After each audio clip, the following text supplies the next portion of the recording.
When people speak about motherhood and adoption, the conversation sometimes leads to more controversial topics like birth control and abortion. And one organization is often in the spotlight when it comes to these topics. In fact, Governor Jan Brewer recently approved a law that bans state funding to Planned Parenthood. Tonight, we are joined by CEO and President Bryan Howard about some possible implications. Bryan, thanks for being here. Thank you. So this law that was passed by Governor Brewer, signed by Governor Brewer, she says that she doesn't want tax dollars going to Planned Parenthood because it's going to be used for abortions. What do you want to say about that? Well, it's ironic because the language in the law says that women may not come to Planned Parenthood because we're the only provider in the state that it applies to for family planning services, which is basically birth control. So this is really targeting the state's Medicaid program, which is known as Access, targeting Planned Parenthood, and the clients of that program are poor women. So the bottom line is poor women won't be able to get birth control at Planned Parenthood. That's all the law does, no matter what the governor says about it. So this is one of many states, or several states at least, that is passing legislation to, quote, defund Planned Parenthood because people are opposed to abortions. What do you see that? You see this as part of a national campaign against this organization? How would you describe it? Well, there is an extraordinary, the war on women is some language that's been used, and assault is another word that's been used, but it is pretty extraordinary. Here in Arizona, in just this legislative session, 6 bills were passed by the legislature and signed by the governor that make it harder for women to get health care or to pay for their health care, and specifically for family planning services, and in the cases of some of the bills, abortion care. But in a state where we're still struggling economically, where too many people are still out of work, the legislature found time to tackle this topic, and it's extraordinary. So what are other services that are provided by Planned Parenthood? Obviously, abortion is one of them. What other services do you have in this area in the state? And then what about the number of offices or centers that you have? Sure. We have 14 health centers in the state of Arizona, including 2 here in the Tucson area.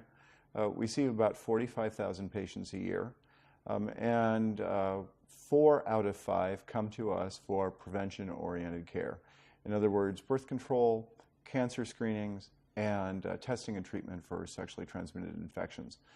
We're also now adding in some of our health centers primary care because we're seeing families continuing to struggle to afford access to those basic health care services.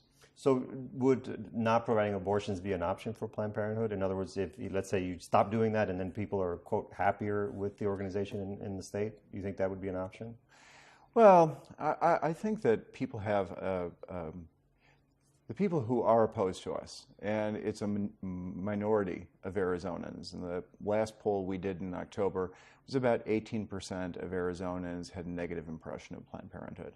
But those people who do, I think, object to something more than abortion. They object to sort of our larger mission, which is about empowering women of all ages and all backgrounds to make their own health care decisions. And that's our vision, and it's something that makes some people uncomfortable. And then back to defunding Planned Parenthood for abortion services. Texas also passed similar legislation. Indiana, what are they doing, and does Arizona plan to do the same insofar as legal challenges, perhaps? Sure. Well, our primary concern is ensuring that the women who will be affected by this law continue to get access to the health care that they need. And we're looking at doing that in 2 ways. One is replacing the funds that would have come from the state with private fundraising. And number 2, looking at the option of going to court.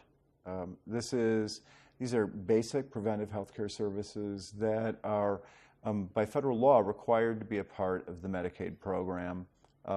There's clear boundaries about how we use the money.